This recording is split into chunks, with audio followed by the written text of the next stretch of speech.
where I want to answer 4 questions that have come up recently that I think it would be so useful for everyone to think about how to answer to themselves when this type of question comes up, and also how to follow through and what to do about them, right? So I have been asking my people who are in my email list as to whatever the question you have, I would like to help you answer them, because the more we answer our own questions, the more we move on to what we want to do, and the more we keep entertaining, doubting, and just keep feeling like we don't have the answer, obviously we're not going to move forward, right?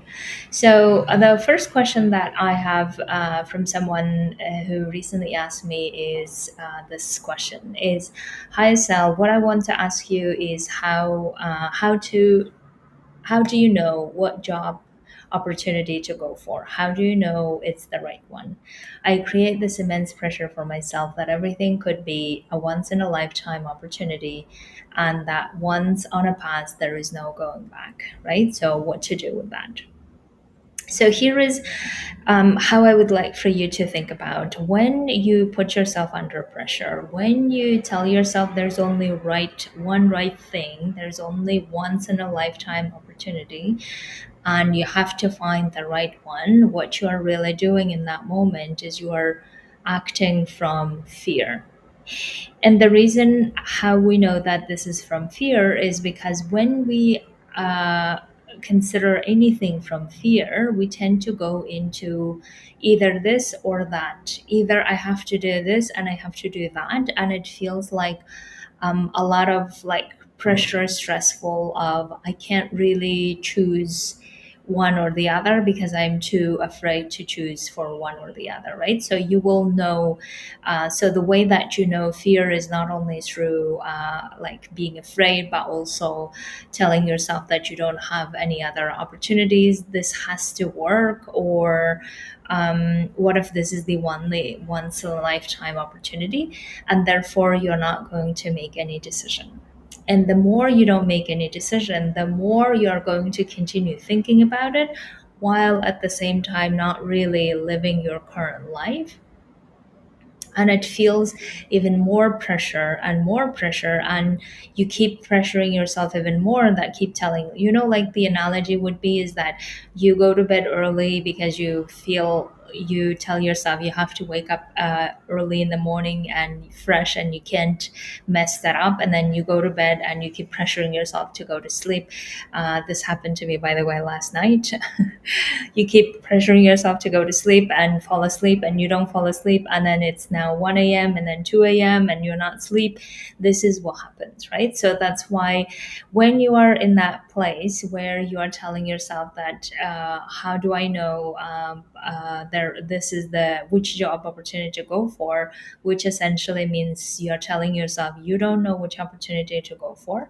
And also when you are saying that how to know if it's the right one, you are also indirectly telling yourself, well, you actually don't know which one is the right one, and you also believe that there is the wrong one, right? You also believe that there is the wrong one, and if you take that, then you will regret it, and you will beat yourself up or whatever the thing that you do, and therefore you're not going to make decision from that place. So that's why the first thing that we need to do is getting ourselves out of this state of mind where we are acting from fear. We're acting from pressure, from stress, from it has to work at this, there's only one way. We need to get out of that state of mind. Now, how do we do that, right? How do we get out of our this state of mind of fear? We need to understand that we also are capable of making decisions from another feeling that is not fear. So maybe another feeling that is familiar to you is feeling grounded, that is familiar to you is feeling trust, that is maybe familiar to you is feeling like you know what you're doing, right? Those are the type of feelings that we need to get ourselves into. And the way that we do that by telling ourselves, what if we did know the answer? What would that be? What if there are always going to be opportunities that we can choose from? What if we are the ones creating those opportunities? And if we are creating opportunities, why wouldn't we continue creating those opportunities? And then when we start seeing ourselves, what if we're actually capable of going for the one that we actually want instead of just choosing what is available? Then which one would we choose, right? So when we start looking at entertaining or getting ourselves out of this fear state, out of this pressurized state, to what if there are more options? What if we can actually create more options for ourselves? What if we can create more job opportunities? And what if we can actually go back to the one that we want to if the other one does not work? When we get ourselves to that place, then we may start opening up ourselves to different options, right? We may start opening up ourselves to, okay, then if I have lots of different opportunities and I'm the one creating these opportunities, which opportunity do I want to go to?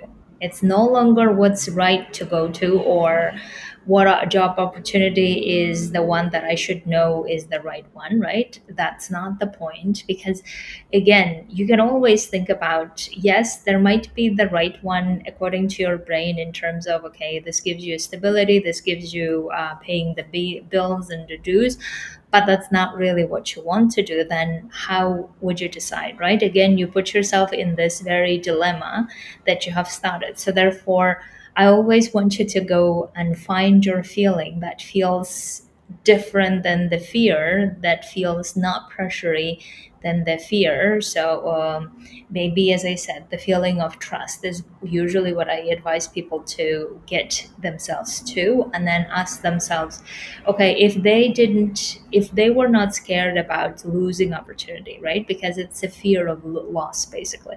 If they didn't fear losing an opportunity, they believe that they could create whatever opportunity they want to, which opportunity would they create and which opportunity would they go for? What is the one that they want to versus what's the right one? Now, you may also say that, well, there is the one that I really want to, but it's unstable and it does not really pay well, or it's in another place, or it's something that requires me to rotate and I don't really want to. Okay, now we're getting to all the other factors that are important to you, right? So all the other factors that makes you feel like, okay, what is important to me is this one. Then we're no longer choosing from what's right or what's wrong, but rather what's important for me, right? What's important for me currently in my life is that job security. Okay, then we can start thinking about, okay, is the job security more important than the content of the work? Or is there a way that you can create the content of the work that you really love and create job security around it? How could that work, right? So once we start really getting out of our tunnel vision of fear, where we have to choose either this one or that one, oh my God, I can't really choose which one. What if I make a mistake? And what if I fail? And all of this. When we get into that drama brain, then obviously we're not going to make any decision, and we're not going to continue exploring what options. We just keep feeling stuck. So that's why we need to get ourselves out of that state. Let's say go to a feeling of trust, and once we're in that trust place, then we start looking at, okay, what is important to me? What do I want to prioritize? And can I prioritize this thing, that, let's say, the job security, and at the same time doing the work that I really enjoy and love? And how could I make those two work together? And in order to do that, who do I need to become to make that work, right? And then we're getting to more powerful, mature, considerate of all of our different options together, making decision, rather than just focusing on and pressuring ourselves to make a decision. So that's why I would always think of making decision as a process where we go get ourselves into a very empowered, trusting, confident place, and then looking at what is important to us. What is it that we really want to build, that we really want to grow and nurture in the long run, that also nurtures us. And what is that thing that we want to do, whether this is the impact that we want to make, or maybe it's the family that we want to concentrate on, maybe it's the job security, whatever it is. And how can I make those things that are important to me work together, and how do I make all of this work where I'm the person who's making this work, and how would I do that, right? And how do I make that happen? And working on that, I believe, is much more well spent time and energy than keep feeling in this trap of fear.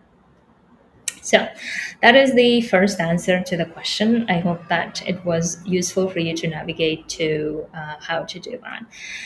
The second one is how to decide whether to transition from a humanitarian career or not. I feel I'm committed to humanitarian work, but at the same time, I'm craving job security and more fulfilling personal life, right? So if the question comes up something like how to decide whether to transition out of the sector or not, tells me that on some level that you don't really want to transition out of the humanitarian sector. And that's, I mean, that's something that we want to honor, right? We want to continue working in the humanitarian sector. Amazing. Why not do that? So in such situations, I always ask people, if you could work in the humanitarian sector and have the job security and the fulfilling personal life, would you continue doing this work in the humanitarian sector? And a lot of people may say, yes, I do. I would want to do that, right? Amazing. Then how can we make that work, right?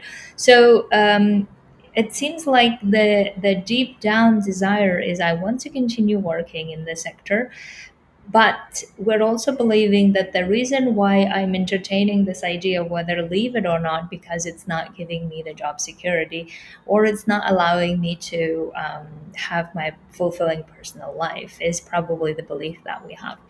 Now, is that really true though? And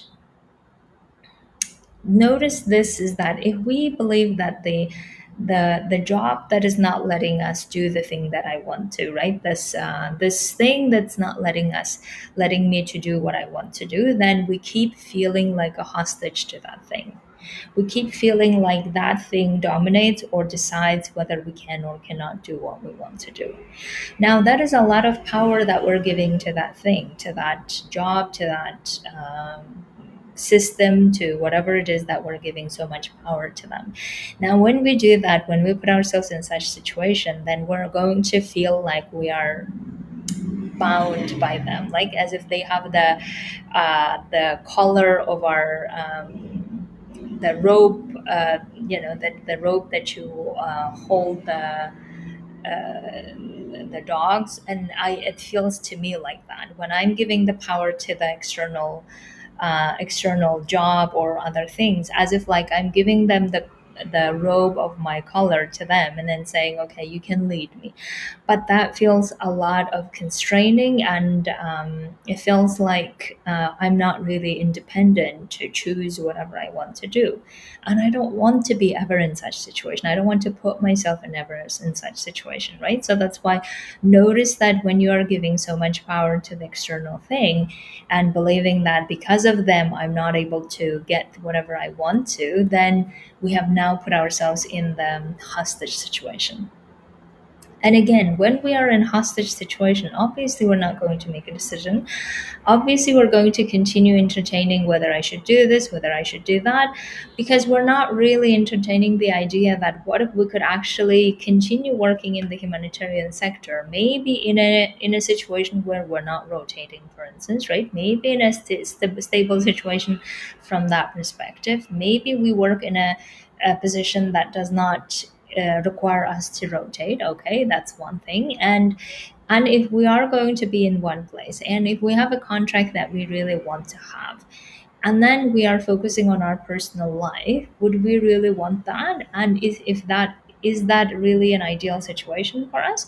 And if it is the ideal situation, then we have the answer to our question, right? So why not then go full on making that ideal situation happen. Now, here might be other problems that come up with that, is that we don't really believe that that can work, right? That's the other cynical part of us that many of us have grown or nurtured over the years as a humanitarian, which I totally used to be part of, right? Where we used to just have a lot of the cynical, pessimistic ways of looking at things as to that's not going to work, that requires a godmother in the HQ or whatever else. Obviously, I'm not going to get to there, right? When we are in that position, then when we are in this cynical position and or in disbelief that we don't really believe that this is going to work, now think of the alternative, right? What do you think the alternative will be? We're either going to keep entertaining this idea of whether we should transition or not, and notice that all of this we're doing because of our cynicism, right? Because of our cynicism that we label as well as realistic. We say, well, of course, this is a realistic thing. No one is getting a job in HQ, or no one is getting a job in Europe, and all of these things. But what if that was not true, right? What if we didn't even try fully, or even if we did try, if we tried it from this disbelief that this is all not going to work, then obviously we're not going to make it work. We're going to do everything possible to sabotage ourselves, right? So that's why, think about it. Do we really want to make a decision from a cynical place? Do we really want to make a decision from a disbelief that all of what I want is not going to work anyway, so why bother? Then if we go in that state and we say why bother, then we should also be very honest with ourselves to say that we're not really asking the question of whether to transition or not. We already know the answer, right? We already know the answer that says that I don't want to actually transition out of the humanitarian sector, but I don't believe that what I really want, the job security and a stable place and a fulfilling personal life, can't all go together. I don't believe that ever going to happen. Therefore, I'm deciding, and then you decide whatever the thing that you want to decide after. But also, I feel that if I make a decision like this from this defeatist place, from this cynical place, from this pessimistic place, from this why bother place, then I just feel like I'm not really, like I'm wasting my life in some way. I don't know. This is how it feels to me. It feels like I'm just going to continue the mindset of why bother, this is not going to work, why bother this, why bother that. Then I just like lose enthusiasm to live life. Do you know what I mean? Like I feel like then I may as well just sit on the couch and do nothing and just give up, and then like be mad at the whole world and not do anything. It just feels to me very defeating, self pity, incurring. Am I saying the right word? And I don't want to be in that place. And most importantly, I don't want to make a decision from that place. So that's why notice which place you are making a decision from, right? And notice that a lot of these uh, uh, a lot of this what is the word I'm looking for, a lot of these behaviors like feeling defeated, feeling like why bother, feeling like all of this is not going to work anyway, feeling like you have lots of questions and you don't really know how to answer. These are all also coming from the survival, excuse me, or the survival that we have put our body and ourselves so much in that we're not really able to come out of there, right? And that's why I would say that if we're very far from making a decision, and if we feel like we have lots of these type of like statements and questions and disbelief and all of this, I would say the first thing that we really need to do is clean up all of this cynicism, um, the defeatist feelings, um, and the confusion feelings. All of this we need to clean up. meaning that we need to look at them, all of these thoughts, and look at how they're impacting our lives currently and how they're not really allowing us to go for what we want to. And then being really honest with ourselves, do we really want to keep being affected by these thoughts? Do we really want to keep living our lives from this defeatist place, from this cynical place, from this disbelief place, from this, oh, this is just realistic, tough one, and I have nothing else, and this type of place? Because think about what the decisions we will make from those places, right? What type of decisions we will have afterwards? How these type of thought processes and belief systems, how they make us live our current life. We're continuously feeling like we don't have options, continuously feeling like we have to compromise, continuously feeling like either this or either that. And if we just keep feeling pressure and pressure and perpetuating that survival state, right? And that's not what we want to do. Like, if we're looking at deep down, what we're wanting to do, actually, what's our truth is that we want the job security, we want the personal fulfilling life, we want the job that we really want to do, which seems like humanitarian work. Then the question is, okay, we know what we want. How do we make all of the three work? And what are the steps that get us to making all of these three work? And then one of the steps is clearing out, as I said, all of this defeatist and cynical and all of this mindset, and then getting ourselves a bit to the cleaner place, and then making powerful decisions as to, okay, what are the things that we need to do to get there, and how are we going to do that, and what is the time frame within which we're going to get there, so that we keep ourselves committed, determined, and accountable to what we're creating and going and creating it. And I would love for every one of us to always go for that type of mindset and that type of committed action, and going for it fully, because it energizes us. It gives us so much more boost and motivation. And it also gets us closer to what we're wanting, instead of keep entertaining the alternatives we don't like. Okay, the third question is, I feel like I'm at a crossroad of wanting to transition, but don't feel like knowing how to do that. I'm burning myself out and at the same time not really taking any action. I am single, but I want to start my own family. Okay, this is also similar to the previous one, but the reason why I wanted to also bring this up was because in this question, what's interesting, that even though we're telling ourselves that we're at the crossroad, but we also know, again, what is it that we want to, and what is it that we want to seems like a family, starting our own family, right? Now, if that is the one of the driving forces, but of course we also want to have a job, to have a stability, to have what we like, working on the things that we want to, right? All of these things that we also want as well.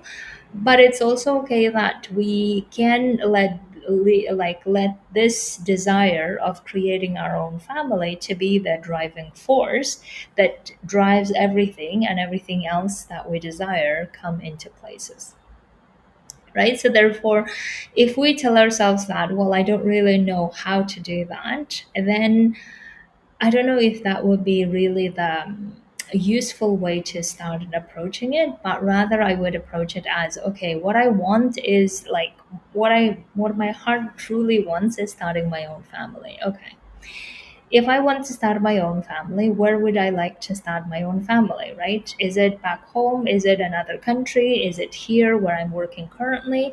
Where would that be? Okay, good. The next question is, who do I want to have this family with, right? Who is that person with whom I would like to have a family with? Is this person like this? With this characteristics and all of this? And then where would I like to meet this person? Online or in this place, whatever it is that you're choosing, and you start moving towards it and taking actions to get to that place. And then you will have a lot of other questions that your brain will be wanting answers, like how do I want the work side of the things work? Okay, then we can answer the question of, okay, I want to make this work side work in a way that I continue working in this sector, so I will ask for transfer, or I continue doing something on my own, then here's how I will do that. And then how do I make the money side work? Here are the things that I can do to make the money sides work. And then you start doing all of this and putting everything together. Now, the reason why we're not doing that currently is, as you said in the message, is that I'm burning out, right?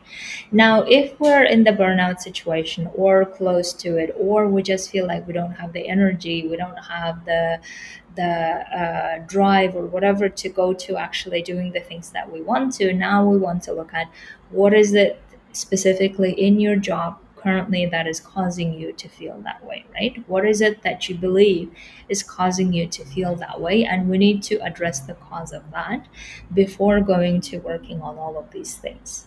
And this is where you might need to seek professional help to do that. And when you do that, because doing it on your own might be very challenging, because your brain does not want to stay accountable to doing the things, does not want to stretch itself to do that. I know this from myself, when, especially when I do coaching on myself, or when I do physical exercises, I don't want to really stretch because I like my comfort zone and I don't want to go outside of the comfort zone. And if I don't go outside of the comfort zone, then of course I will also not be really changing situations, things. I just keep abiding by what is the status quo currently, even though I don't really like that, right? Or even though the status quo is uncomfortable, but because I'm so familiar and used to it that it sounds comfortable, and going for the unknown feels very uncomfortable. So therefore your brain or your emotional state is already uncomfortable. Then why would it choose to go to another uncomfortable thing, right? It doesn't make sense. So therefore, we need to address the first uncomfortable situation that your brain is so familiar with, but also telling that you can't really find the energy and time to do that. That's the one that we need to address first. And then once we address that, then we go to creating that plan, the beautiful plan of how to create the family, where, and answering all of those questions, and then starting to make things happen around those desires that you have. The fourth one is, I have been working in this position for over 10 years now, and I feel stagnant, not progressing in my career, not going anywhere. What to do? Now, stagnant is again as a feeling that usually have been created and have been reinforced rather by keep waiting for something to occur, or by fearing to go for something that we really wanted to, right? So stagnant feeling usually is created when um, we had an opportunity that we could go for, but it felt scary, so we didn't go. Or we kept waiting for something to occur and it didn't occur, and therefore we now feel like, well, nothing is changing, nothing's happening, nothing's progressing, and we feel demotivated. Now, in such situations, I would really look at what is behind the stagnant feeling, like what emotions are hidden behind. And I'm assuming that there are some of the fear of changing the situation, because if you didn't fear changing the situation, you wouldn't be in that stagnant place, right? So if you continue being in that stagnant place, especially for such a long time, that means that there is a fear of changing, fear of losing things, fear of failing, fear of going to the unknown, fear of all the things. And as long as we don't look at that fear and decide what to do with them, the stagnant feeling will not go away, and the progress that we're wanting is not going to happen. And that's why I would love to suggest first to look at, okay, what is behind the stagnant feeling? What feelings are or emotions are hidden? Looking at all of those and seeing why are they there, right? So Why do you feel the fear of loss and fear of failure and all of this? And that fear will show you that the reason why you fear all of this is because you are not trusting yourself that you can do the things that scares you the most, go for the thing that changes your situation altogether. And that's where you keep feeling stagnant. So that's why once we address the fear and understand why the fear continues to hold on to you and protect you and not let you go to what you want to, then we start understanding the reason why you're doing that is because you're not trusting yourself, your abilities, your mm, expertise to go for the other thing that you are really wanting. And possibly there are also elements of you blaming the system, others for not allowing you to do that. And if we are in that constellation of blaming others and also not really moving anywhere, then we're not going to be able to change that situation unless we address the emotions behind them.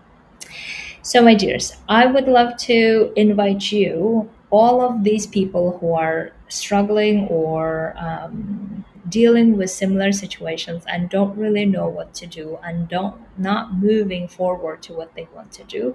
I would love to invite you to come to my group coaching, where we are not only making decisions but also implementing those decisions, looking at those emotions behind, looking at where we are making decisions from, and how to not make decisions from places of scarcity, of fear, of pressure, because those are going to be the decisions where we then later regret and we're going to feel even worse than before. Therefore, my goal is to help you make powerful decisions, trusting decisions, confident decisions, and implementing, following through those decisions and staying accountable to yourself. These are the things that I really would love to help you achieve. And therefore, I'm inviting you to my group coaching that is a lifetime of support, that you can access that support anytime you want to, transition as many times as you want to, and most importantly, implement the goals that you really want to. And I have made this affordable to everyone to access to. I would love for you to come and join me. We're meeting every Thursday at 5 p.m. CET, Central European Time. And I would like for you to join this so that we can work on all of these issues, going through all of this and getting on the other side so that you move forward to what you want to. Okay. Have a beautiful week, everyone. Thank you so much. Keep sending me your questions. I would love to answer them. So, in the meantime, have a beautiful week.